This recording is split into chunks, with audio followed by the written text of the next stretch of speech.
ওরে পোলা মুই বরিশাল্লা মোর হেসিন না কল্লা দরিয়া পাসার দিমু মোরে সেতাইস না। কেন শোনা তুমি আমার সাথে ইলাম করি কথা করছো কিসের জন্য? তোর তো মতি গতি ভালো ঠেকতেছি না। তোমারও জামাই নাই আমারও বউ নাই, চলো দুইজন সংসার কইরা খাই। এই মুভি বাংলা টেলিভিশন এখানে আইয়া আমার পরানটা কাছে জুড়ে গিয়া আজে বাজে কথা কইয়া শুনিস তা তুই গালা গাল ফাপড় দিয়া চলবি কত কাল ও রসিক লাল ফটকামি আর করবি কত কাল। সে কিন্তু বেশ কিছু প্রতিভা নিয়ে কিন্তু ভাইরাল এবং তার অসংখ্য ভাইরাল গান আছে। পিরিতের আগে মিডা পরে লাগে ঝাল, আমারে দেখলে মাইয়ায় মারে দুইটা ফাল। ওরে প্রেম পিরিতি ভালো বুঝো আন্ডার মেট্রিক পাস, আমারে ধরাই দেছে আইকেওয়ালা।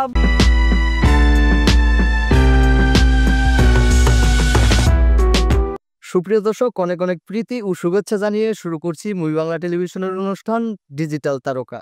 সাথে আছি আমি মোহাম্মদ মানিক খান। আজকে আমাদের স্টুডিওতে উপস্থিত আছেন কমেডিয়ান অভিনেতা সবুজ। কেমন আছেন ভাই আপনি? আলহামদুলিল্লাহ, আল্লাহ খুব ভালো রাখছে আপনাদের দোয়ায়। ইনশাল্লাহ আমার পক্ষ থেকে মুভি বাংলা টেলিভিশনের অনেক অনেক ধন্যবাদ জানাচ্ছি, আর আপনাকেও ধন্যবাদ জানাচ্ছি যার আমাকে এখানে সুযোগ করে দেওয়ার জন্য। আপনি কেমন আছেন মানিক ভাই? আলহামদুলিল্লাহ ভালো আছি। আর প্রথমে আপনার কাছে একটা বিষয় জানতে খুব ইচ্ছে করতেছে যে আপনি একজন কমেডিয়ান অভিনেতা, এর আগে আপনি কি ছিলেন? প্রথমত আসল সত্যি কথা বলতে কি, আমার লাইফে আমি প্রথম শখের বিষয় আর কি ডান্স শিখতে গেছিলাম। জি। তো ডান্স শিখতে গিয়া মানে এমনি আর কি প্রফেশনাল ভাবে না, জাস্ট শখ যে একটা দুইটা গানের ডান্স শিখবো এই পর্যন্তই। তো শিখতে গিয়া যে আস্তে আস্তে আস্তে আস্তে এদের ভিতরে এমন ভাবে জড়াই গেলাম আর কি যে আর ছাড়তে পারলাম না। তো এরপর থেকে হলে গিয়া ওই টাইমে হলে গিয়ে আপনার আহ সিডির আমল শুরু হবে, মানে হবে শুরু আর কি, আসতেছে, আসে না এখন পর্যন্ত, আসতেছে মানে 2001-2 সালের কথা বলতেছি আর কি। তো পড়ালা এরপর হলে কি করলাম, ওই সময় মোটামুটি সিডি জগতে জড়াই গেলাম ড্যান্স ডিরেক্টর হিসাবে। তো অনেক অ্যালবাম আমার লাইফে আমি করছি, যেমন হইলে গিয়ে আপনার সাউন্ড টেক সঙ্গীতা, তারপর হইলে গিয়া তরঙ্গ, মাই সাউন্ড, তারপর হইলে গিয়া সোনালী প্রোডাক্টস, তারপর সিডি চয়েস, এই ধরনের বিভিন্ন কোম্পানির আমি। সে সময়ে আপনার জনপ্রিয় কোরিওগ্রাফিং যে অ্যালবামগুলোতে করেছিলেন জি। বা যে শিল্পীর গানগুলোতে করেছিলেন, তো তখনকার জনপ্রিয় আপনার হচ্ছে দুই একটা অ্যালবামের নাম আমাদেরকে একটু জানাবেন। প্রথমত আমার লাইফে আমি আসল কি বলবো আর কি, আমি এতই ভাগ্যবান, আল্লাহ আমার এতই ভাগ্য ভালো দিছে। প্রথমত আমার মতো একটা কোরিওগ্রাফার বাংলাদেশে অনেক বড় বড় কোরিওগ্রাফার ছিল কিন্তু, জি। হ্যাঁ, যাদের কথা এখনো অনেকজনে স্মরণ করে। আমি প্রথমত একটা অ্যালবামের নাম বলবো, এই গানগুলি এখন এই মানে শুরু থেকে শেষ পর্যন্ত জি। গান যত বছর বাজবে তত বছর এই গানগুলি বাজবে, মানে কালজয়ী গান যেটা। জি জি জি জি জি। যেমন হলে গিয়া আমাদের আহ সৈয়দ আব্দুল হাদি, জি। তার এই গানগুলি এমন কোনো লোক নাই যে না শুনছে। একবার যদি কেউ ভালোবাসতো। আচ্ছা, এই গানটা আপনার কণ্ঠে আমরা একটু শুনতে চাই। আচ্ছা যাই হোক, এই গান কণ্ঠশিল্পী তো আমি না, এই গানের যে মানে কোরিওগ্রাফার আমি ছিলাম আর কি, জাস্ট মানে ডিরেকশন দিছি আর কি, গানটা কিভাবে করা যায়। কিন্তু আমরা জানি যে আপনিও একজন কণ্ঠশিল্পী। হ্যাঁ, আমার ওই গান। হ্যাঁ ওই তো সেক্ষেত্রে আপনার হচ্ছে আপনার কণ্ঠে আপনার প্রথম বা সুপার টুপার হিট, তখন তো যে এটা এখন আমরা ভাইরাল বলি, তখন সেটা সুপার টুপার হিট নামে পরিচিত ছিল। তো সেই সুপার টুপার হিট অ্যালবামের সেই গানটা, শিরোনামের সেই গানটা আপনার কণ্ঠে আমরা একটু আমাদের দর্শকদেরকে একটু শোনাতে চাই। হ্যাঁ অবশ্যই আমি সেই গানটা শোনাবো। আমি ওই জায়গায় আসতেছি। তো যাই হোক, ওই সুবীর নন্দীর সেই গান আর কি, একবার যদি কেউ ভালোবাসতো। এই গানটা অ্যালবামের নামও ছিল একবার যদি কেউ ভালোবাসতো। এই অ্যালবামটা আরেকটা অ্যালবাম ছিল হইলে গিয়ে আপনার প্রেম বলে কিছু নেই, এটা হইলে গিয়ে সৈয়দ সুবীর নন্দীর। জি। আর একবার যদি কেউ ভালোবাসতো এটা হইলে গিয়া সৈয়দ আব্দুল হাদি। জি। তো যাই হোক, এই দুইটা অ্যালবামের কাজ আমি নিলাম, এই দুইটা অ্যালবামের কাজ করলাম। তারপর ওই প্রজন্মের আর কি, যেই সময় আর কি শরীফুদ্দিন, মুন, তারপর হইলে গিয়া আসিফ, মনির খান, এদের অনেক গান আমি করছি, অনেক। ইন্দ্র কিশোর, রুনালালা, সাবিনা ইয়াসমিন। মানে কোরিওগ্রাফার হিসেবে আপনি জি কাজ জি জি করছেন। জি জি। ওই কাজগুলি করার পর তারপর আহ যে কোনো একটা বিষয়, যে কোনো একটা ইয়ের কারণে আর আচ্ছা, ইচ্ছা সেই করলাম পর্বে আমরা পরে আসতেছি। তার আগে আপনার হচ্ছে গানটা আমরা আপনার কণ্ঠে একটু শুনতে কোন গাছটা? যেটা দিয়ে আপনার হচ্ছে আপনার ভাগ্যের চাকা ঘুরেছে, যেটা আচ্ছা, আচ্ছা, আচ্ছা। হ্যাঁ, কাল যাই হোক, গান তো সেই গানটা হলো যে আমার জীবনের শুরুতে আমি কোরিওগ্রাফার থেকে কিভাবে সিঙ্গার হইলাম, সিঙ্গার থেকে কিভাবে আমি অভিনেতা হইলাম। তো ১ম আমার জীবনে আমি একটা গান লিখছিলাম আরকি। আমার দেশের বাড়ি বরিশাল। তো বরিশালের ভাষা দিয়ে একটা গান লিখছিলাম। গানটা ছিল আমরা কিন্তু ভাই অন্য প্রসঙ্গে চলে যাচ্ছি। অন্য প্রসঙ্গে যাব। তার আগে আমরা সেই সৈয়দ আব্দুল হাদীর যে গানটি দিয়ে আপনার হচ্ছে আপনি না, না ওই গানটা না। এই গানের আগেও আমি অনেক গান জি। করছি। অনেক গান আমার করা হইছে কোরিওগ্রাফার, অনেক গান ডান্সের, অনেক গান আমার কোরিওগ্রাফার হিসেবে আপনার সফলতা তো তখনই আসছে যখন এই গানগুলা ভাইরাল হয়েছে বা সুপার ডুপার হিট করেছে। হ্যাঁ, হ্যাঁ। তো সেই গানটাই আপনার কণ্ঠে আমরা আমাদের দর্শকদের একটু শোনাতে চাচ্ছি। আচ্ছা যাই হোক, আমি আসলে মূলত ওই তার গানে তো এত সুন্দর করে আমি বলতে পারবো না। যাই হোক, তারপরে একটু বলতেছি। জাস্ট দর্শকদেরকে আনন্দ দেওয়ার জন্য।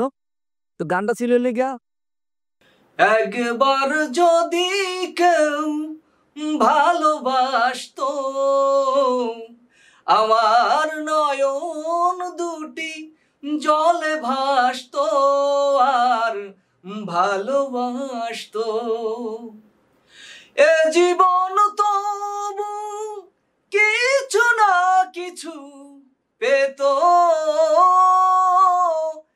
একবার যদি কেউ ভালোবাসতো আমার নয়ন দুটি জলে ভাসতো আর ভালোবাসতো। চমৎকার। তো আপনার যে কমেডি যে গানগুলা এবং আপনি যে অভিনয় যাত্রাটা শুরু করলেন, এবার সেই পর্বে আসি। আসলে আপনি একজন কোরিওগ্রাফার ছিলেন। সেই কোরিওগ্রাফার থেকে আপনি কেন আপনার অভিনয়ে আসলেন এবং সেই ইচ্ছাটা কখন জাগ্রত হলো এবং কেন জাগ্রত হলো? তো মূলত আসলে সত্যি কথা বলতে কি আমি ওই প্রজন্মে মানে সিডির আমলে আমি অনেক ছেলে-মেয়েদেরকে অনেক ব্রেক দিছি। জি, যাদেরকে দিয়ে আমি ভালো, ভালো কাজ জি মানে বানাই বানাচ্ছি ওই সময় আরকি। তো একটা মেয়ের আমি একদিন ডাকলাম, একটা ছেলের ডাকলাম। ডাকার পর মানে ওরা এমন ডিমান্ড করলো আমার সাথে। মানে ওরা শুরু কিন্তু আমারে দিয়া। তো তারপর ওরা মানে এমন ডিমান্ড করলো, ডিমান্ড করার পর আমি চিন্তা করলাম যে ওদের জন্য আমি এতদিন খাটলাম। তার পরিণতি এইটা। তো এরপর নিজে নিয়ে একটু চিন্তা ভাবনা করলাম। দেখি নিজে কি করতে পারি। ও এরপর একটা গান লেখলাম আরকি। জি। যেই গানে আমি কি যে গান দিয়ে আপনাকে মানুষ নতুনভাবে চিনে, দর্শকরা চিনে। এর আগে তো কোরিওগ্রাফার যখন ছিলেন তখন দর্শকদের নজরে আসেন নাই। হ্যাঁ, তখন শুধু মিডিয়া সংশ্লিষ্ট যারা ছিল তারা আপনাকে চিনতো জানতো। হ্যাঁ, হ্যাঁ। আমি ওই টাইমে ক্যামেরার পিছনে কাজ করতাম। আমার ফেস ক্যামেরার সামনে আসে নাই। তো যাই হোক আমি ওই গানটা লেখলাম। লেখার পর ওই সময়তে একটা গান চলতো না। ওই সময় ১০ টা গান করতে হইতো একটা সিডির ইসে। তো যাই হোক আপনিও জানেন কারণ আপনি নিজে একজন ডিরেক্টর ছিলেন। তো সিডির আমলের যে সময় তো ১০ টা গান আমি একে ১০ টা গান আমি লিখলাম। লেখার পর ওই গানগুলি আমি নিজেই কণ্ঠ দিলাম। জি। কণ্ঠ দেওয়ার পর তো আলহামদুলিল্লাহ গানগুলি আমি যে সময় রিলিজ দিলাম। রিলিজ দেওয়ার পর অগণিত সাড়া পাইছি আমি পুরা অল বিশ্বের থেকে আরকি। শুধু বাংলাদেশ না। ওই যে মানে অনেক সময় দেখা গেছে এই সিডিগুলি অনেক জায়গায় চলছে। হ্যাঁ, ওই তো যাই হোক আমি অনেক জায়গা থেকে সাড়া পাইছি। বিভিন্ন জায়গা থেকে বিভিন্ন দেশে থেকে আমারে ফোন দিতেই করতো। সিডির ইসের নাম্বার দেওয়া ছিল। জি, তো ওই সময় আমি একটা গান করছিলাম আরকি। আমি যেহেতু বরিশালের ছেলে, জি। ওই বরিশালের ভাষা নিয়ে একটা গান করছিলাম। গানটা ছিল সেই গানটাই আমাদের দর্শকদেরকে শোনাবো। আজকে আপনার হয়তো এখানে কোনো মিউজিশিয়ান নাই। হ্যাঁ, খালি কণ্ঠে আমাদের দর্শকদেরকে আপনার যে গানটা দিয়ে আপনার ভাগ্যের চাকা পরিবর্তন হয়ে গেছে, দর্শকরা আপনাকে চিনেছে, জেনেছে, সেই গানটাই দর্শকদের উদ্দেশ্যে একটু গেয়ে শোনাবে। মানে যাই হোক ওই গানটা ছিল হইলো গিয়া বরিশালের ভাষায় আর হইলো গিয়া পাবলিক যেহেতু আমি মানে মানুষের সামনে যেইভাবে জনপ্রিয়তা হইছি আরকি বরিশালের ভাষা দিয়ে। তো বরিশালের ভাষা আমি শুনাবো। তো প্রথমত আপনি যেহেতু বলতেছেন সেই গানের কথা। গানটা ছিল হইলো গিয়া ওরে পোলা মুই বরিশাল্লা মোর হেসিন না কল্লা দরিয়া পাসার দিমু মোরে সেতাইস না ওরে পোলা মুই বরিশাল্লা মোর হেসিন না কল্লা দরিয়া পাসার দিমু মোরে সেতাইস না। এই গানটা ছিল আরকি একটা মানে খুব ভাইরাল সং। এমন কোনো অনুষ্ঠান, এমন কোনো বিয়ে-শাদী যেকোনো অনুষ্ঠান নাই যে এই গানটা না বাজতো এক টাইমে আরকি। তো এইটার সাথে আরো কিছু গান ছিল আরকি। অডিও খুব বাজতো। তো উয়ার পর থেকে আরকি এই যে মানে মোটামুটি পাবলিক আমারে চেনা শুরু করলো যে এই হলো গিয়া বরিশালের সবুজ। এই যে আপনি একজন কোরিওগ্রাফার থেকে আপনার এই যে প্যারোডি গানে যে আসলেন, এই প্যারোডি করার চিন্তা ভাবনাটা মাথায় কেন জাগ্রত হলো? বাহ! খুব সুন্দর একটা প্রশ্ন করেছেন মানিক ভাই। প্যারোডি কেন আসলাম বা প্যারোডির চিন্তাভাবনা কেন মাথায় আসলো? মূলত দেখেন, আমি হাইট কিন্তু অতটা বড় না। মানে ৫ ফুট মানে ৩-৪ হবো আরকি। জি। তো যদি একটা মানে নায়ক হইতে হয়, জি। অন্তপক্ষে আপনার ৬ ফুট লাগবে। আচ্ছা, তারপর সুন্দর হইতে হইব। তারপর হইলো গিয়া দেখা গেছে চেহারার কাটিংটা সুন্দর হইতে হইব। সবকিছু মিলে কিন্তু একটা নায়ক হয়। কিন্তু আমরা তো বর্তমান সোশ্যাল মিডিয়াতে দেখি যে আসলে আ চেহারা লাগে না। শুধু টাকা এবং YouTube চ্যানেল নিজের আরকি আ এ ইচ্ছে থাকলে পরে প্রতিভার প্রয়োজন পড়ে না সেখানে। না, না, ঠিক কথা বলছেন। ঠিক আছে, ওই সময় আমি যে সময়ের কথা বলতেছি, ওই সময় কিন্তু এই যে সোশ্যাল মিডিয়া ছিল না। ওই সময় ছিল শুধু সিডি। জি। তো যাই হোক, ওই টাইমে আমি চিন্তা করলাম যে আমি তো আর কোনো নায়ক হইতে পারুম না। আর দেখা গেছে হইলো গিয়া ওই ধরনের আ সৌন্দর্যতা আমার ভিতরে নাই। এই জিনিসটা চিন্তা করা যেহেতু যে কমেডিয়ান একটা বিষয়, একটা সাবজেক্ট। যেকোনো মানুষ কিন্তু আপনার কমেডিয়ান হইতে পারে যদি তার ভিতরে ওই ধরনের থাকে। তো আমি চিন্তা করলাম যে যেহেতু যাক প্যারোডি এটা কমেডিয়ান সাইড এটা আমি করতে পারবো। আমার ভিতরে ওই ছিল। তো তার জন্য আরকি মানে আমি ওই সাইডটা বাইছা নেওয়া আরকি। তো প্যারোডি গান করতে এটার সাথে কিছু প্যারোডির আ মা সাইড ছাড়াও গান ছাড়াও তারপর হইলো গিয়ে দেখা গেছে আপনার হাসির যে নাটকগুলি বা হইলো গিয়ে কৌতুক এগুলি করতাম। করার পরেই আস্তে আস্তে মোটামুটি আরকি পরিচিতি। তো সে সময়ে তো আপনার বেশ কিছু গান ব্যাপক জনপ্রিয়তা অর্জন করেছিল। পরপর আপনার বেশ কিছু সিডি ক্যাসেট ছিল ব্যবসা সফল। জি, জি। তো সেইখান থেকে যে অর্থ উপার্জন করতে পেরেছিলেন তো সেটা দিয়ে কি আপনার আপনি স্বাবলম্বী হতে পেরেছিলেন?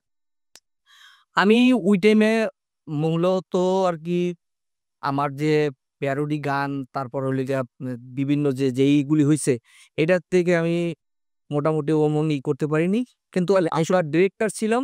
ওই টাইমে আমি মোটামুটি ভালো রান করতেছিলাম। কিন্তু আপনার যে প্যারোডি গানগুলা করেছেন, সেগুলোর মধ্যে তো যে গানগুলা করেছেন সেগুলো তো ব্যয়বহুল গান ছিল। যতটুকু আপনার আমিও আ দেখেছি হয়তো আমাদের দর্শকরাও অনেকেই আপনার এই গানগুলা দেখেছে যেহেতু ভাইরাল গান উম তখনকার সময়ের সুপার-ডুপার হিট গানগুলা ছিল।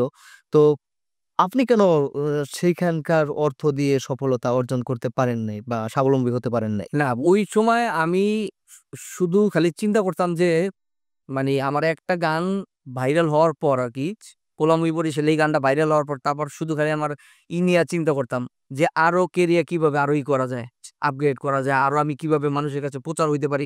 ওই টাইমে আমার লক্ষ্য ছিল যে আমি মানে সবার কাছে আরকি জনপ্রিয় একজন ব্যক্তি হমু। জি। হ্যাঁ, ওইটা লক্ষ্য ছিল। কিন্তু আমি ওই টাইমে লক্ষ্য করি নাই যে আমার এটা দিয়া টেকা আসবো বা আমি পামু বা কিছু ওইটা আমি করতাম না। কারণ ওই টাইমে আমি মোটামুটি যেটুক আমি ভালো আছি বা ভালো কিছু করছি ওই টাইমে যেই টাইমে আমি কোরিওগ্রাফার ছিলাম, জি। ওই টাইমে আমি মোটামুটি ভালো টাকা করছি, উপার্জন করছি আপনার সিডির বাজার থেকে। জি। তো আপনার ২য় 2nd যে অ্যালবামটা ছিল সেটার নাম কি ছিল? ১ম হলো আম 'পোলা মুই বরিশালে' এটার পর হইলো গিয়া 'বলদা বিয়াই'। জি। সেখানকার আমরা একটা গান দর্শকদেরকে শোনাতে চাচ্ছি। 'বলদা বিয়াই' গানটা হইলো গিয়া একটা গান ছিল হইলো গিয়া আ ওইখানে কয়েকটা গান আরকি সুপার ডুপার হিট। একটা গান আর সেই সময় আপনার বেশ কিছু গান আপনার যে অ্যালবামটা ছিল পুরা অ্যালবামের প্রত্যেকটা গানই কিন্তু আমরা জানি যে সুপার ডুপার হিট হয়েছিল। দর্শকদের মনে অ্যা জায়গা করে নিয়েছিল। জি, জি। তো আমরা আপনার একেকটা অ্যালবামে থেকে একটু করে গান আপনার শুনতে চাচ্ছি। দর্শকদেরকে নতুন করে সেই গানগুলা খালি কণ্ঠে উপস্থাপন আ করবেন আপনি আজকে। হ্যাঁ, অবশ্যই। তো আপনারা জানেন যে আমি আ একটা গান, সেই গানটা হইলো গিয়া মানি 'বলদা বিয়ের' গানটা আরকি। জি। গানটা ছিল এমন, পিরিতের আগে মিডা পরে লাগে ঝাল, আমারে দেখলে মাইয়ায় মারে ২ টা ফাল, ওরে প্রেম পিরিতি ভালো বুঝো আন্ডার মেট্রিক পাস, আমারে ধরাই দেছে আইক্যা বাস। তো যাই হোক এই মজার গানগুলি আরকি যেই টাইপের আমি করছি মানে এই গানগুলি স্টুডিওতে যে গাইতাম যে সময়, জি। ওই সময় পাবলিক অনেক হাসতো যে এ কি ধরনের গান আরকি। তো যাই হোক এরা হাসতো আমার কাছে খুব ভাল লাগতো। যে আমার গানগুলি শুইনা তারা যে হাসতো, জি। যারা আমার রেকর্ডিস্ট ছিল, তারপরে হইলো গিয়ে মিউজিশিয়ান ছিল, তারা হাসতো আরকি যে, "ভাই এ কি গান লেখছেন আর জি। কি গান গাইতেছেন?" আমি বলি, "ভাই আমার মনে ধরছে আমি গামু।" এই আর কি। যাই হোক, বাংলাদেশের একজন বিখ্যাত মিউজিক ডিরেক্টর মান্নান মোহাম্মদ, ওনাকে চিনেন এমন কোনো লোক নাই। এই মান্নান মোহাম্মদ আমার অধিকাংশ অনেক গান আমার একদম কম করে হইলেও মেবি 400-500 গান হবে। এই গানের মানে বেশিরভাগ গানগুলি মান্নান মোহাম্মদ করতো। উনি গান বাজাইতে বসলেই মানে হাসতো যে কি গান তুমি করতেছো। তো যাই হোক, আমার মন মতো আমি করে রাখি। আর গানগুলা দিয়ে দর্শকরাও আসলে অনেক বিনোদন পেয়েছে, দর্শকরাও অনেক হেসেছে। তো এই যে আপনি বরিশালের ভাষাটা, এটা আসলে আপনার হচ্ছে কিভাবে আপনি আয়ত্ত করেছেন? প্রথমে বলেছেন যে আপনার গ্রামের বাড়ি বরিশাল, জি। কিন্তু ছোটকাল থেকে ঢাকাতে কিন্তু আপনার থাকা। হ্যাঁ, ঢাকাতে থাকতাম না, এটা ঠিক আছে, কিন্তু ওই লেগে আমার গ্রামের বাড়ি বরিশাল। আমি শুধু খালি বরিশালের ভাষা না, আমি কয়েকটা দেশের ভাষা পারি, শুধু খালি বরিশাল না। যেমন যেমন ওই লেগে মনে করেন আপনার নওগাঁর ভাষা। জি, হ্যাঁ, ভাষাটা একটু আপনার হচ্ছে নগার ভাষায় আমাদের সাথে নওগাঁর ভাষাটা যেমন, আমার একটা নাটক আছে, আমার নিজের একটা ইউটিউব চ্যানেল আছে, ওটার ভিতরে নাটকটা আছে। এই ভাষাটা এমন আর কি, একটা মেয়ে আমার ভালোবাসার জন্য আর কি করে। তো আমি ওইখানে ওই মেয়েটার বলি, কারে কারে শোনা, তুমি আমার সাথে ইলাম করি কথা করছো কিসের জন্য? তোর তো মতি গতি ভালো ঠেকতেছি না, তাকিছো তাকিছো কি বা করি কথা করছে। এটা এটা মানে একটা মানে আমি ওই দেশে কিন্তু কখনো যাই নেই। জি। তাহলে এই ভাষাগুলা কিভাবে আপনি আয়ত্ত করলেন? এইটার আসলে মানে একটা মানুষের কিছু কিছু অভিজ্ঞতা থাকে যে আপনি একটা জিনিস যদি শুনেন, যদি আপনার ব্রেনটা যদি ক্যাচ করতে পারেন, আপনিও এটা করতে পারবেন। যেমন এইটা আছে, আবার নোয়াখালীর ভাষা, এটা আমি পারি। তারপর হইলে গিয়ে আপনার ঢাকাইয়া ভাষা, এটা পারি। বরিশালা ভাষা, এটা তো আমার মাতৃভূমি দেশ বরিশাল, আমি সেই ভাষা তো পারি। জি। মানে ঢাকায়া ভাষা বলতে পুরাতন ঢাকার যে পুরান ঢাকার যে ভাষাটা। পুরান ঢাকার একটা গান আমি পুরা ঢাকাইয়া ভাষায় কিন্তু করছিলাম। জি। হ্যাঁ, মানে পুরাটা গান ঢাকায়া ভাষায় ঢাকাইয়া ভাষায়। করেছিলেন। হ্যাঁ, হ্যাঁ। ওই ইটার হইলে গিয়া ২ টা গান করছিলাম। একটা গান হইলে গিয়া আম এটা হইলে গিয়া সোনালী প্রোডাক্টস এর আরকি ব্যানারে। জি। ১ম একটা গান ছিল আরকি। তাই তোমারও জামাই নাই, আমারও বউ নাই, চলো দুইজন সংসার কইরা খাই। ওরে চলো দুইজন সংসার কইরা খাই, চলো দুইজন সংসার কইরা খাই। তো যাই হোক, এই গানটার পরে আরকি ঢাকাইয়া ভাষা সোশ্যাল মিডিয়াতেও তো বোধহয় যে আপনার এই গানটাই আপনার জনপ্রিয়তা অর্জন করেছিল। হ্যাঁ, এই গানটা, তারপর হইলে গিয়া ওই ঢাকাইয়া ওই গানটা, এই ঢাকায় গানটা আমরা একটু শুনতে চাচ্ছি। হ্যাঁ, এই গানটা হইলে গিয়া, সুন্দরী তোর রূপের ঝলক দেখাবে আর কতকাল, আমরা হইছি পুরান ঢাকার মাল, ও সুন্দরী আমরা হইছি পুরান ঢাকার মাল। তারপর মেয়ে আবার আমার আর কি বলতেছে, এটা ডুয়েট গান ছিল আর কি। মেয়ে বলতেছে, আজে বাজে কথা কইয়া শুনিস তা তুই গালাগাল, ফাপড় দিয়া চলবি কতকাল, ও রসিক লাল ফটকামি আর করবি কতকাল। এটা লেগে ঢাকায় ভাষা ছিল আর কি। চমৎকার। যাই হোক, হাস্যরসে বিনোদনে সবসময় দর্শকদেরকে মাতিয়ে রেখেছেন। অনেক সুন্দর। তো যাই হোক দর্শক, ফিরছি আবারও আমাদের আজকের অতিথিকে নিয়ে যাব ছোট্ট একটা বিরতিতে, কোথাও যাবেন না।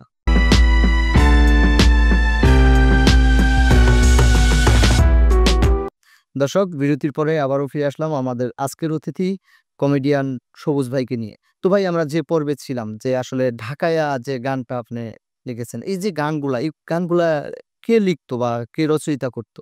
এই গানগুলি, যত গান আমার কণ্ঠে শুনছেন আপনারা, জি। দর্শকরা যারা শুনছেন আমার যত গান, এই গানগুলি সবকিছুই আমার লেখা। আর আমি কণ্ঠশিল্পী, প্লাস এই গানগুলি কোরিওগ্রাফার আমি ছিলাম, অভিনয়ও আমি করতাম। জি। তো এই যে একার পক্ষে আপনার হচ্ছে এতগুলা কাজ কি সামলানো কি সম্ভব? নিজে লিখেছেন, নিজে গেয়েছেন, নিজে কোরিওগ্রাফিং করেছেন। আসলে বলতে কি, মানে একটা ভিতরে যদি আনন্দ থাকে, জি, অনেক সময় আপনার অনেক বড় ধরনের কষ্টের কাজও যদি হয়, ভিতরে যদি আনন্দ থাকে, ওই কষ্টটা কিন্তু কষ্ট লাগে না। তো আনন্দ ছিল ভিতরে, যে দর্শকদের সাড়া, তারপর হইলে গিয়া যে মানে গানগুলি যেইভাবে চলতেছিল, সবকিছু মিলে আমার ভিতরে একটা আনন্দ ছিল। ওই আনন্দের গতিকে আমি মানে অনুভব করতে পারিনি যে কষ্টটা কোথা থেকে আসে বা কিভাবে যায়। এই আরকি বিষয়টা। তো এই যে বর্তমান সময়ে যে সোশ্যাল মিডিয়াতে আসলে দেখা গেল যে, যে কেউ ইচ্ছে করলেই এসে আপনার ভাইরাল হয়ে যেতে পারতেছে। নিজের প্রতিভাটাকে ফুটিয়ে তুলতে পারতেছে। তো এই বিষয়টা আপনারা কোনভাবে দেখেন? আর সত্যি কথা বলতে কি, এক টাইমে আমরা টেলিভিশন দেখতাম। জি, এই গুণীজনরা অনেক কষ্ট করে অনেক কিছু শিখে তারপর টেলিভিশনের সামনে আসতো। নাটক করতো, গান করতো, যা কিছু করতো। তো আমরা ওনাদেরকে মনে করতাম যে ওনারা আসলে ওনার অনেক বড় একজন মানুষ। অনেক কিছু শিখার পর তারপর এখানে আসতে হয়। আসলে সত্যি কথা, এটাই বাস্তব। হুম। অনেক কিছু শেখার পর তারপর এখানে আসতে হয়। কিন্তু এখন এই প্রজন্মে এমন একটা স্থান হয়ে গেছে, শিখার কোনো দরকার নাই। গুণীজন গুণীজন যারা আছে তাদের কোনো দাম নাই। যারা এত বছর সাধনা করে, এত বছর এই জগতে শ্রম দিয়া টাইম খরচা কইরা যে এরা করছে, এদের কোনো মূল্য নাই। কিভাবে মূল্য নাই? দেখেন একটা জিনিস, এক টাইমে মনে করেন একটা নাটক, ধারাবাহিক নাটক, হয়তো আপনিও দেখছেন যে এই নাটকটা কবে আসবো, মঙ্গলবার দিন আসবো। আপনি মঙ্গলবার দিন ওই টাইমে টিভিটা ছাইড়া কিন্তু টিভির সামনে দাঁড়ায় বইসা থাকতেন যে নাটকটা কোন সময় শুরু হইব। আর এখন বর্তমানে মনে করেন আর্টিস্টের অভাব নাই, ঘরে ঘরে আর্টিস্ট। এখন মনে করেন হইলো গিয়া সময় পাইলে মোবাইলটারে ধইরা যে কোনো জায়গায় একটা কিছু হইলেই ওইটারে ভিডিও করে ছাইড়া দেয়। ওই যে গুলিজনরা যারা ছিল, যাদের নাটকের জন্য আমরা অপেক্ষা করতাম, জি।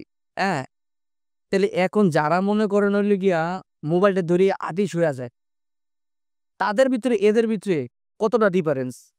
জি। এখন তো আসলে ভালো কাজের মূল্যায়নটা আসলে কমে যাচ্ছে দিন, দিন। আচ্ছা, কমাইতেছে কারা? আমরাই। আমরাই কমাইতেছি। কিভাবে?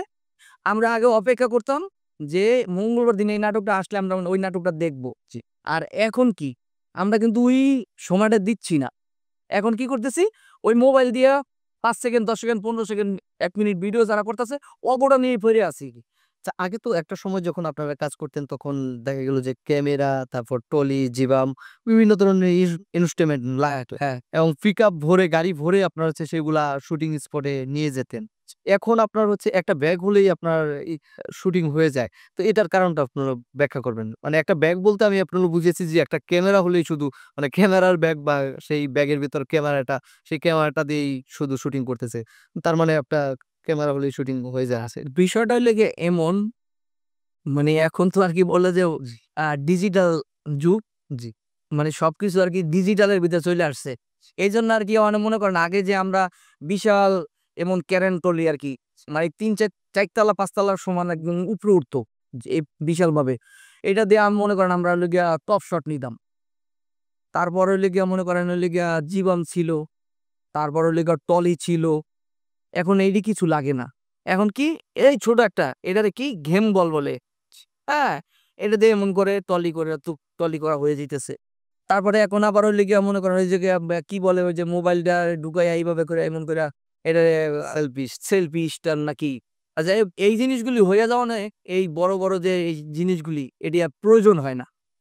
হ্যাঁ? প্রয়োজন হয় না ঠিক আছে। কিন্তু তারপরেও মানে এত অল্প বা ইনস্ট্রুমেন্ট দিয়ে কি আপনার হচ্ছে পরিপূর্ণতা পাচ্ছে? আসল আগের যেই অ্যারেঞ্জ ছিল, আগের যেই মজা ছিল, সবকিছুই সবকিছুই কইমা গেছে কিন্তু। আগে যখন আপনারা একটা অ্যালবাম নিয়ে পূর্বে একটা অ্যালবাম নিয়ে আপনার যখন কাজ করার পরিকল্পনা করতেন, তখন হয়তো আপনার ওই কাজটা নিয়ে অনেক ভেবে চিন্তে দেখা গেল যে একটা অ্যালবামের পিছনে বোধহয় ১৫-২০ দিন সময় দিতেন। হ্যাঁ, 100% আরো বেশি, আরো বেশি। হ্যাঁ, এখন আপনার হচ্ছে একটা এখন তো আর অ্যালবামও হচ্ছে না। এখন ধরেন একটা নাটকই বললাম। একটা নাটক আপনার করার পিছনে কয়দিন সময় দিচ্ছেন আপনারা? একেবারে পুরা কমপ্লিট করার ক্ষেত্রে আরকি পুরা সিঙ্গেল যেই সম্পূর্ণ নাটকটা। সিঙ্গেল যেই নাটকগুলি হয়, জি, এই নাটকগুলি একদিনে একটা সিঙ্গেল নাটক হয়ে যায় এখন বর্তমানে। জি, হ্যাঁ? তা দেখা গেছে হইলো গিয়া ওই টাইমে অনেক চিন্তা ভাবনা করে করা হইতো। এখন আমরা যে আগে যে ছোট, ছোট যে হইলো গিয়ে আপনার কমেডিয়ান যে গুলি করতাম আরকি, কৌতুক যে যাকে বলে। সারাদিনে দেখা গেছে হইলো গিয়া মনে করেন হইলো গিয়া ২-৩ টা কৌতুক করতে আমগো বহুত কষ্ট হয়ে যেত।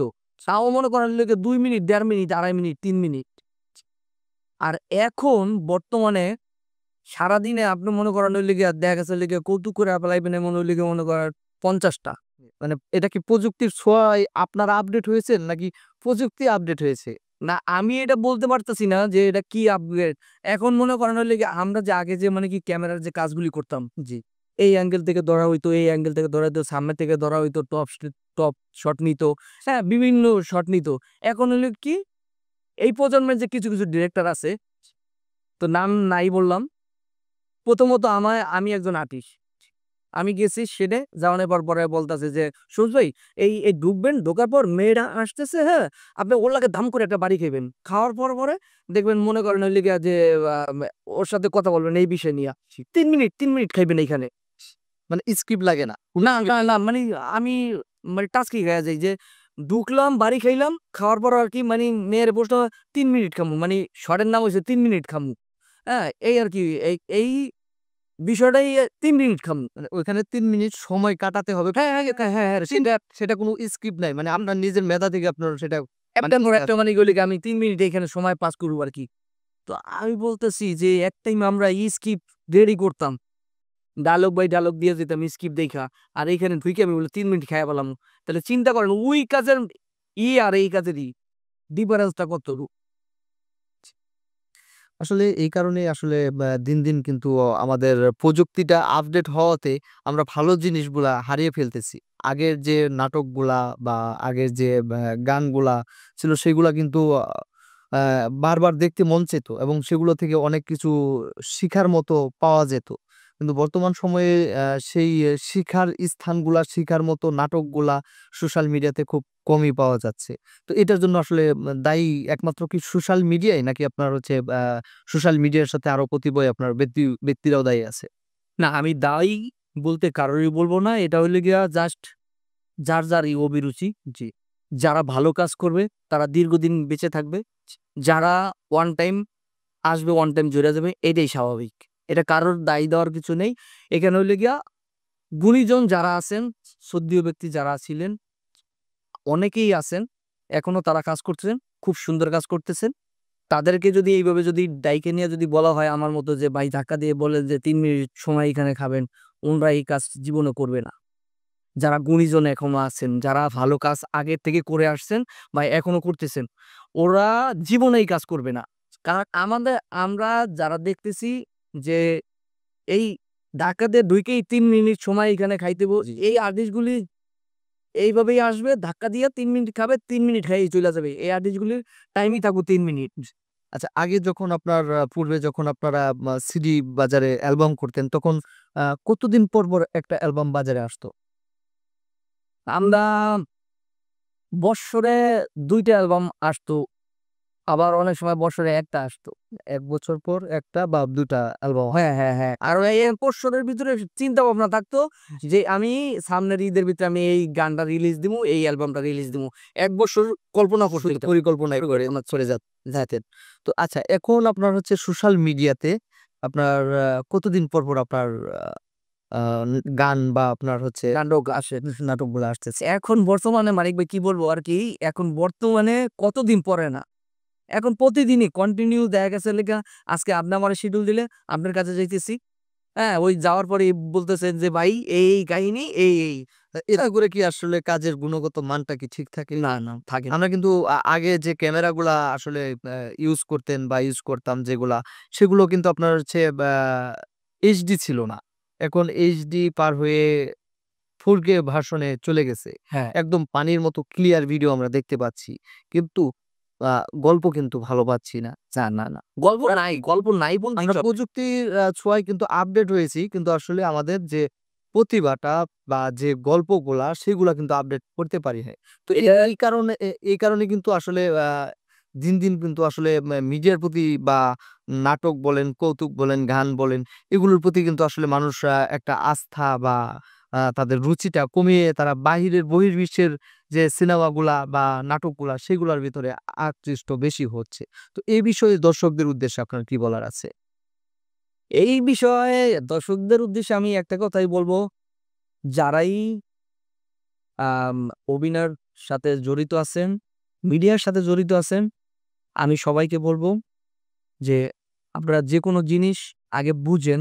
ভালো একটা গল্প, ভালো একটা আ নাটক, গান যদি সবাই যদি করার চেষ্টা করে, সবাই যদি করেন, তাহলে আমি মনে করব যে মিডিয়া অনেক দিন বেঁচে থাকবে। আর যদি সবাই যদি মনে করেন আমাদের এখন দেখেন একটা জিনিস, গানের সম্বন্ধে অনেকজনে বুঝে না। তাল তাল কারে কয় ওরা তো বুঝেই না। তারপর মিউজিক সম্বন্ধে তো বুঝেই না। তো এই জিনিসগুলি যারা না বুইঝা না কইরা যে গান করে করে তাদেরকে বলবো যে দেখেন আপনাদের জন্য যারা গুণীজন আছে তাদেরকে মানে কি বলে শিক্ষা অর্জন করে না। হ্যাঁ, হ্যাঁ। এই জিনিসগুলি আপনারা একটু করবেন আরকি। তো আমি বলব যে ঠিক আছে আপনারাও করবেন। কিন্তু শিখেন তারপর করেন। জি। না শিখে করার কোনো দরকার নাই। এই জিনিসগুলি শিখা করলে কি হয়? জিনিস দীর্ঘদিন বেঁচে থাকবে। আর যদি মনে করেন দেখা গেছে লিগা আ না শিখাইয়াই মনে করেন আপনি আ দেশের বাড়িতে হাল চাষ করতেন, আপনার কণ্ঠটা একটু ভালো। আপনি আইসেই মনে করেন টাকা দিলেন, স্টুডিওতে গান গাইয়া ফেলাইলেন। এটাতে হবে না। জিনিসগুলি শিখা যদি আপনি করেন, আপনার কণ্ঠ ভালো আছে, আরেকটু যদি চর্চা করেন, রেওয়াজ করেন, একটা গুণীজন ওস্তাদ ধরে যদি গান শিখান, শেখার পর যদি আপনি যদি করেন, তাইলে আপনি আরো ভালো কিছু করতে পারবেন। এটা হইলো গিয়ে আমার কথা। আচ্ছা, আরেকটা বিষয় হচ্ছে এই বছরের ভাইরাল কি আছে আপনার? নাটক বা আপনার হচ্ছে গানের মধ্যে? আমার কিছুদিন আগে আপনারা অনেকজনই দেখছেন, আমার একটা র‍্যাপ সং, জি, মানে গানটার নাম হলো 'বাজার গরম'। জি, বাজার এখন গরম। জি। মানে সমসাময়িক বিষয় নিয়ে। হ্যাঁ, হ্যাঁ, এই 'বাজার গরম' এই গানটা ব্যাপকভাবে আমি সাড়া পাইছি। গানটা হইলো গিয়া র‍্যাপ গান।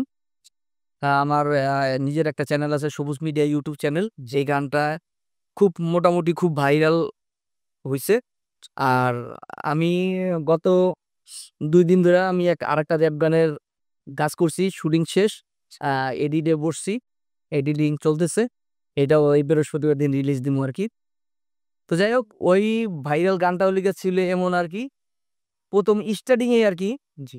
আমার গানটা এমন ছিল আরকি, মোহন আমার ভালো না রে, মোহন আমার ভালো না, মোহন আমার ভালো না রে, মোহন আমার ভালো না। এরপর আমার সাথে একজন লোক দেখা হয়, দেখার পরে আমার প্রশ্ন করে, কেন ভাই কি হইছে?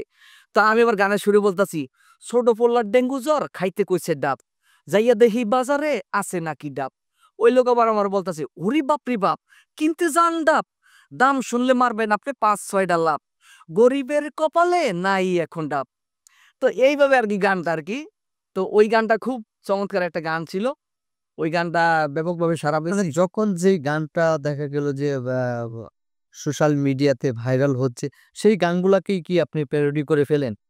না, প্যারোডি বলতে হইলে গিয়া দেখা গেছে আপনার এই র‍্যাপ গানটাও আমার কাছে কেন যেন মনে হচ্ছে যে আমি শুনেছি হ্যাঁ, হ্যাঁ, ঠিক আছে। এই গানটা হইলো গিয়ে আপনার আ আরো একটা র‍্যাপ গান হইছে এই সুরের। জি। হ্যাঁ, ওইটার থেকেই আরকি মনে করেন হইলো গিয়ে সুরটা করা। এটা সত্যি কথা। তো যাই হোক ওইখান থেকে আরকি এই গানটা করা। কিন্তু ওইটার সুর আর আমারটার সুর একটু ডিফারেন্স আছে। যদিও বা আপনার হচ্ছে মা সুরগুলা সেম হয়ে যাচ্ছে কিন্তু গানগুলা তো প্রত্যেকটা গানই মৌলিক গান। হ্যাঁ। তো আপনি কি কখনো কোনো গান কভার করেছেন? না, না। কভার কোনো গান করা হয় নাই। এমনি মৌলিক গান অনেক গান আমি শুধু প্যারোডি না, এমনি আপনার হইলো গিয়ে কি বলে এটারে? আ যেটি আরকি মৌলিক আ স্যাড সং, তারপর রোমান্টিক সং যেটি করা হয়, এটিও করা আছে আমার ২-১ টা গান আরকি। প্যারোডি গান বেশি। জি। আচ্ছা, বিয়েবাড়িতে আপনার হচ্ছে আপনার একটা গান ব্যাপক জনপ্রিয়তা অর্জন করেছে। এখনো বিয়ে আসলেই মনে হয় যে আপনার ওই গান ছাড়া বিয়ে হচ্ছে না। আ উম সেই গানটা আপনার একটু আমরা শুনতে চাচ্ছিলাম। বিয়েবাড়ির গানটা হইলো গিয়া ওই গান তো অনেক গানই ভাইরাল। আসলে সেই গানটা কোন গানটা আমি আসলে মানে করতে আমার এই যেই গানগুলি বললাম, একটা গান আছে হইলো গিয়া, নাচ দেখতে এলো সব জুয়ান বুড়া, আর জুয়ান বুড়া সুন্দরী নাচে কোমর দুলাইয়া। এই গানটাও মানে কি বিয়াবাড়িতে ধুয়া চলতেছে। তারপর হইলো গিয়া, এই লুঙ্গি পড়ছে তাই লাগাইছে পর্দা বিয়াই। এই ধরনের অনেক গান আছে। এটি বিয়াবাড়িতে যেকোনো অনুষ্ঠানে, যেকোনো পিকনিকে এটি উড়াধুরা বাজে। এখনো বাজে। হ্যাঁ? তো এই ধরনের গান অনেক আছে। তো এই কিছুদিন আগে আমি একটা গান আরকি আম করছি। এই গানটা মানে হইলো গিয়া কি বলবো? এখন বিভিন্ন অনুষ্ঠানে দেখি এই গানটাও এখন বাজে। অনেক অনেক অনেক অনুষ্ঠানে দেখি এই গানটা এখন বাজে। সেই গানটা একটু আমাদেরকে শোনা। গা- গান তো শুনাইলে গান শেষ হবে না আর কি। না, আজকে এমন একজন মানুষকে দর্শক আমরা পেয়েছি যে কিন্তু আসলে শুধু একটা বিষয় নিয়ে কিন্তু আসলে একটা প্রতিভা নিয়ে কিন্তু ভাইরাল নয়, সে কিন্তু বেশ কিছু প্রতিভা নিয়ে কিন্তু ভাইরাল, এবং তার অসংখ্য ভাইরাল গান আছে যেগুলো আসলে হয়তো আপনারা গানের অন্তরা শুনলে পরে আপনার বোঝা যাবে যে আসলে এই গানটা তো শুনেছি, মনে হবে যে এই গানটা শুনেছি, তেমন একজন মানুষ। তো যাই হোক, এই কারণে আপনার আজকে আলাপের থেকে, আপনার সাথে কথাবার্তা থেকে গানটাই আপনার বেশি শুনতে বেশি বেশি। তো যাই হোক, আমি আহ, দর্শকদের উদ্দেশ্যে বলবো একটা কথাই, যে আমার যে কণ্ঠ অতটা ভালো না, সুন্দর না। তো তারপরেও আমি আপনাদের কাছ থেকে যেই সাড়া পেয়েছি, ভালোবাসা পেয়েছি, এইটাতে আমাকে অনেক দূর নিয়ে আসছে। ইনশাল্লাহ আমার জন্য সবাই দোয়া করবেন, যাতে আমি আপনাদেরকে আরো ভালো ভালো মজার মজার ফানি গান, ভিডিও উপহার দিতে পারি। আমি তো এখনো অনুষ্ঠান শেষ না না না, শেষ বলতে হইলে গিয়া যে এখনই তো আপনার দর্শকদেরকে বলতে পারেন না, বিদায় নিতে পারেন না, না না বলে গানটা শুনতে চাচ্ছি। হ্যাঁ, গানটা আমি শুনাবো, বিদায় নিচ্ছি না, জাস্ট মানে আমি দর্শকদের বলতেছি আমার দোয়া করবেন যাতে আমি আপনাদেরকে আরো ভালো ভালো দিতে পারি আর কি। ওই গানটা ছিল এমন আর কি, ওহো দোস্ত প্রেম করছি কইরা শেখাইছি আমার মতো কেউ প্রেম করিছি না। এই গানটা মানে কি এখন বর্তমানে অনেক জায়গায় আমি শুনি আর কি। টিকটকে হ্যাঁ, viral। টিকটকে, তারপরে লেগে বিয়ে বাড়িতে, তারপরে লেগে বিভিন্ন অনুষ্ঠানে আর কি এই গানটা এখন শুনি আর কি। তো টিকটকে তো মানে অনেক, তো এই বলার মতো কিছু নাই। তো এরপর আমি দুইটা কথা বলতে চাই। আমি আজকে যার মাধ্যমে এখানে এই প্রোগ্রামে আসছি, জি। আমার শ্রদ্ধেয় ভাই, বন্ধু মানিক ভাই, তার মাধ্যমে এখানে আসছি।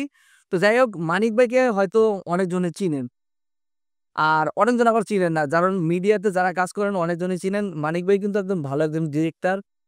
সে, আমিও তার অনেক ডিরেকশনে অনেক কাজ করেছি। এরও চ্যানেল আছে। আর সেও কিন্তু অনেক আগের থেকে, সিডির আমল থেকে, সিডির আমল থেকে সে ডিরেকশন দিত। তো এখন পর্যন্ত আছে, এখন পর্যন্ত ডিরেকশন দিচ্ছে আর কি। আমি নতুন পরিচয় ভাই এখানে পরিচিত, তো হ্যাঁ, পুরাতন পরিচয়ে ফিরে না যাই। তো যাই হোক ভাই, আপনার সাথে দীর্ঘ সময় কথা বললাম, ভালো লাগলো। আহ নিজেও বিনোদন পেলাম, দর্শকরাও হয়তো আপনার গানগুলো শুনে বিনোদন পেয়েছে। তো দর্শকদের উদ্দেশ্যে সর্বোপরি যদি আপনার কিছু বলার থাকে। দর্শকদের উদ্দেশ্যে এতক্ষণ তো আমি আমার ভাবে আমি কথা বলছি, আমার দেশের আঞ্চলিকতা যেভাবে কথা বলে আর কি, আমি ওইভাবে দুইটা কথা বলতেছি। ওই কি আসল হইলে গিয়ে মনে করেন এত সুন্দর প্রোগ্রামের মধ্যে মোরে বলাই লই যাইছে। হুম, এই মুভি বাংলা টেলিভিশন এখানে আইয়া আমার পরানটা গেছে জুড়ে গিয়া। কারণ হচ্ছে কি, এখানে মনে করেন যেই পরিবেশ, যেই মনে করেন সুন্দর জিনিসপত্র দেখছি, দেখার পরেই মনে করেন ঠাস করি আমি কই অকি মানিক ভাই মোরে বলাই লইছে কোন হানে। আইয়া দেই সুবহান আল্লাহ, দেই ঠান্ডা একসের কাল। হ্যাঁ, এই কালের মধ্যে বইয়া পরানটা গেছে সেতো লইয়া, বুঝছেন? এখন মনে করেন হইলে কি এই সেতলের মধ্যে বইয়া, হ্যাঁ, এখন যে দুই সাইডে যে মজার কথা কমু, আমাকে ধরে কইতে পারি নাই। কারণ কি, মানিক ভাই পেরেস্ট করে উল্টো পাল্টা অন্যদিকে চলিয়া যায়। গান কেমনে করলাম, কি বেলে নাচ করছি, কি বিলে কি করছি, এই ধরনের পেরেস্টের মধ্যে লই গেছে। এই জন্য আমি করে দুই সাইডে বরিশালে কথা কইয়ে মজা দিতে পারি নাই। এই ফির সুযোগ পাইছি, চাকরি একটু কইয়া লই দিয়েছি, বুঝছেন? আবার যদি মনে করেন আবার অন্য পেরেশনের মধ্যে যদি লই যায়, এই জন্য আর কি মনে করেন দুইটা কথা কইয়া লই।